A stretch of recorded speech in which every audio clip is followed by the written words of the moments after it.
पवन काजल के भाजपा में आ जाने के बाद कांगड़ा विधानसभा में सियासत काफ़ी गर्मा गई है। कुछ लोग काजल की भाजपा वापसी को पार्टी का मास्टर स्ट्रोक मान रहे हैं, तो कुछ का कहना है कि भाजपा ने अपनी मुश्किलों में इजाफा कर लिया है। पवन काजल इस क्षेत्र के बड़े नेता हैं, ये उनका इलाका है, यहाँ ओबीसी मतदाता भी अच्छी संख्या में हैं।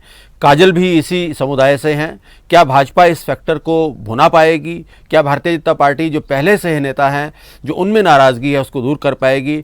बहुत सारे सवाल हैं कांगड़ा कॉन्स्टिट्यूंसी को लेकर, उनके बारे में आज हम बात करेंगे और मेरे साथ मौजूद रहेंगे वरिष्ठ पत्रकार कपिल बस्सी। स्वागत है आपका N1 लाइव पर। मैं हूं संजय मल्होत्रा। बस्सी साहब, सबसे पहले तो मैं आपसे यही पूछूंगा कि पवन काजल बीजेपी में थे, उसके बाद कांग्रेस के विधायक बने, दोबारा उनकी बीजेपी में वापसी हुई, तो किस तरह का माहौल है इस कांगड़ा में? क्या उनका आना जो है वो भारतीय जनता पार्टी के लिए सुखद रहेगा या दिक्कतें और बढ़ेंगी? पवन काजल सबसे पहले निर्दलीय रूप से चुनाव लड़ा था कांगड़ा से जी, और उनको वो टिकट के थे इच्छुक भाजपा से, जी, परंतु उनको टिकट नहीं मिला। वो निर्दलीय रूप से चुनाव लड़ा और वो चुनाव जीत गए जी।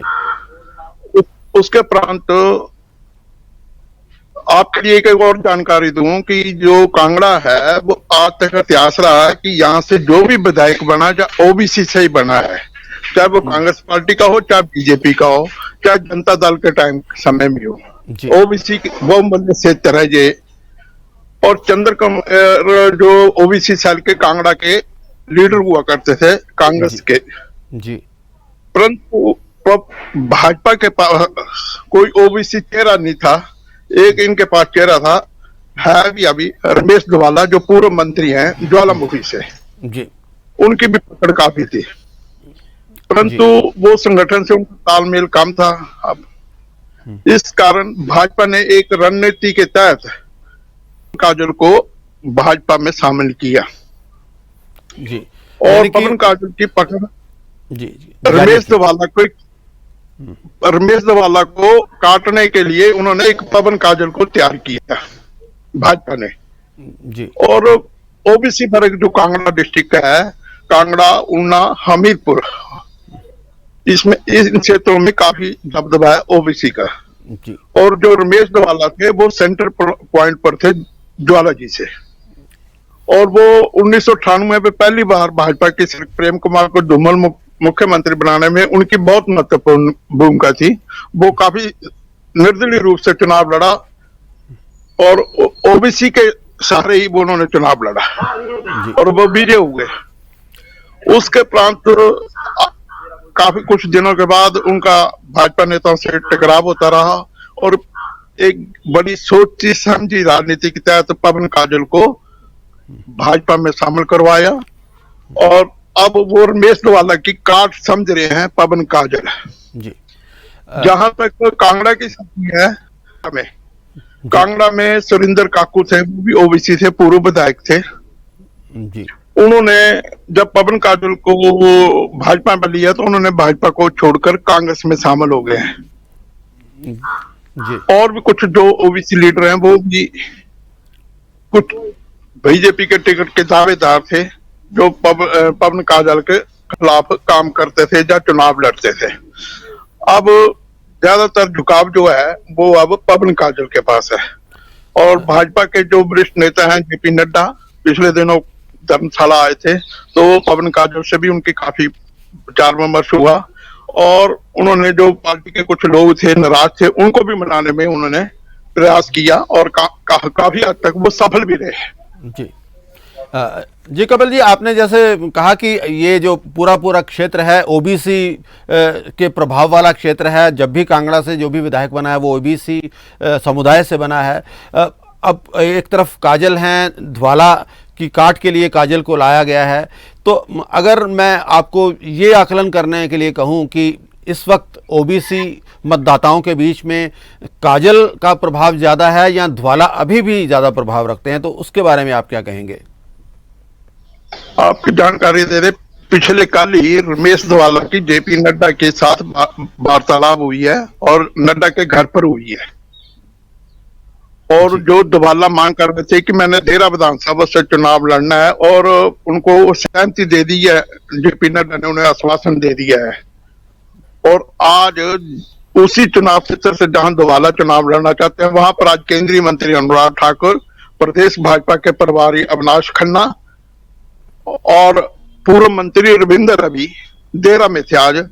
तो इस सभी ने एक वहां पर महिला मोर्चा का कार्यक्रम किया, और अब दोबारा की जो नाराजगी थी वो भी दूर हो गई है, और इससे कांग्रेस को बैकफुट पर चली गई है।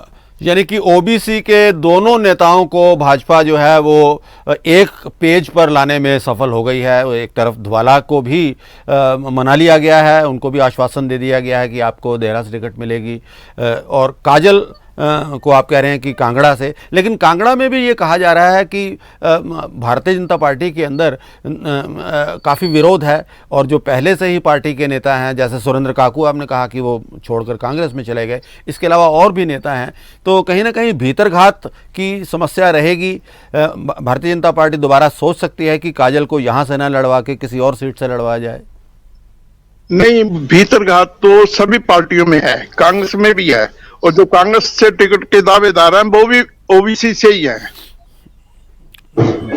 और कांग्रेस का एक दल मजबूत नहीं है, संगठन कांग्रेस में आपस में खींचातानी है, उसका भाजपा पूरा लाभ उठा रही है ओबीसी। और जो भाजपा के जो कैडर के लोग हैं, जो इनको भाजपा के राष्ट्रीय अध्यक्ष सुदान सिंह, अविनाश खन्ना, संगठन के मंत्री पवन राणा, सभी लोग मनाने में लगे हुए हैं। अनुराग ठाकुर सभी एक दूसरे को मन मनोतियों में जुटे हुए हैं, और काफी तक इनको सफलता भी मिल रही है। तो मेरे को नहीं ऐसा लगता है कि ये कोई इतना विरोध कर पाएंगे, और जिन लोगों ने विरोध करना ही है तो वो उनकी नजर में रहेंगे जी। और अविनाश खन्ना तो हर घर के जो ओबीसी के लीडर हैं, उनके घर जाकर उनकी जो समस्या थी उनके हल करने का प्रयास किया। आपको एक और जानकारी दूं तो पीछे ओबीसी का एक नेता का देहांत हो गया, तो वो भी भाजपा के समर्थक थे, और टिकट के दावेदार थे सुदान सिंह, उनके घर पे भी जाकर शोक संवेदना प्रकट करके आए जी। तो इसके साथ ही एक और सवाल की तरफ मैं बढ़ता हूं अपना कपिल जी।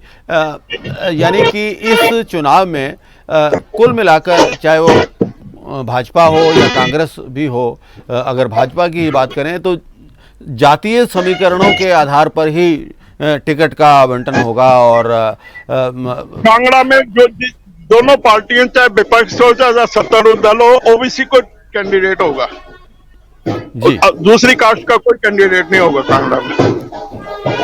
तो उसकी वजह यही है कि ये जो है ओबीसी बहुल क्षेत्र है, और एक पूरा का पूरा एन ब्लॉक जो है ये लोग वोट करते हैं, ये जो समुदाय है। हाँ जी, इनमें एकजुटता काफी है, अन्य लोग बरादरी के बजाय इनके ओबीसी वर्ग में आपस में एकजुटता है जी। तो कुल मिलाकर कितनी कांगड़ा जिला की अगर बात करें, अगर ऊना जिला की बात करें, हमीरपुर जिला की बात करें, कितनी सीटें ऐसी हैं जहां पर ओबीसी वोटर जो है वो काफी प्रभावित करता है? 10 सीटें हैं, 10 सीटें, लगभग 10-15 सीटें हैं जो ओबीसी वर्ग को इफेक्ट पड़ता है जी। और अगर हम कांगड़ा के इश्यूज की बात करें, अगर विकास से जुड़े हुए मुद्दों की बात करें, तो क्या लोग विकास के मुद्दों को लेकर ज्यादा बात नहीं करते हैं, सिर्फ जाति के आधार पर ही? यहाँ ओबीसी अपनी कास्ट का ज्यादा फैक्टर है, कोई गद्दी समुदाय से है, कोई राजपूत समुदाय से है, कोई ब्राह्मण समुदाय से है। तो आपको क्या लगता है कि कांगड़ा से पवन काजल ही उम्मीदवार होंगे, या कि उनको आसपास की भी किसी सीट से जो है वो टिकट मिल सकती है? पवन काजल का कांगड़ा से ही चुनाव लड़ेंगे, और निश्चित है उन्होंने अपनी तैयारियां भी शुरू कर रखी हैं जी। कपिल जी, हमारे साथ जुड़ने के लिए आपका बहुत बहुत धन्यवाद। आप अपने क्षेत्र के काफ़ी अच्छे जानकार हैं और पूरे हिमाचल की राजनीति को बहुत नज़दीक से देख रहे हैं। आपके साथ हम आने वाले समय में भी इसी तरह से मुलाकात करते रहेंगे, और इस कार्यक्रम में बस इतना ही। बहुत बहुत आपका धन्यवाद हमारे साथ जुड़ने के लिए, और N1 लाइव पर हमारे बाकी प्रसारण जारी हैं, देखते रहिए।